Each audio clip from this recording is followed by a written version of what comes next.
কত শত স্বপ্ন ছিল জীবনটা, স্বপ্নগুলো আজ ভেঙে চুরমার হয়ে গেছে। চোখের সামনে স্বপ্নগুলো ভেঙে গেছে।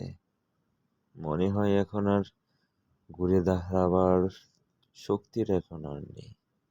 তো মাঝে মাঝে যেন আশা জাগে যে এখন তো সব শেষ হয়ে গেছে, কিন্তু একটা সময় সব হবে।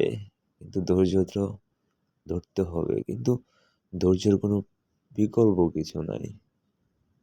জীবনে একটা জিনিস শিখেছি, শুনেছি, বুঝেছি যে ধৈর্য ধরো, ধৈর্যর ফল নাকি মিষ্টি হয়। কিন্তু ধৈর্য ধরতে ধরতে এখন আমি খুব ক্লান্ত।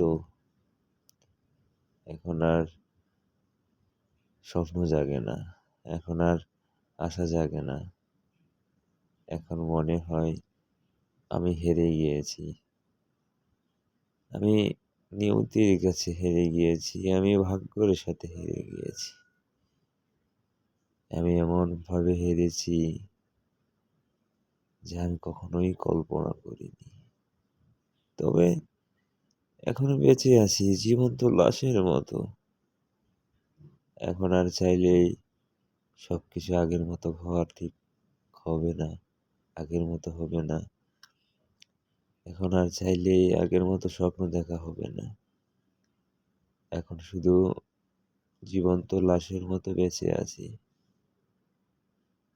জানি না জীবনটা এমন হয়ে যাবে কেন, কোথায় আছি, কি করছি, কেমনে যাচ্ছে দিন, কেমনে কাটছে বেলা।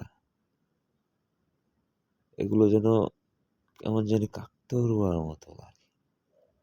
পূজার আগেই বেলা ফুরিয়ে গেল।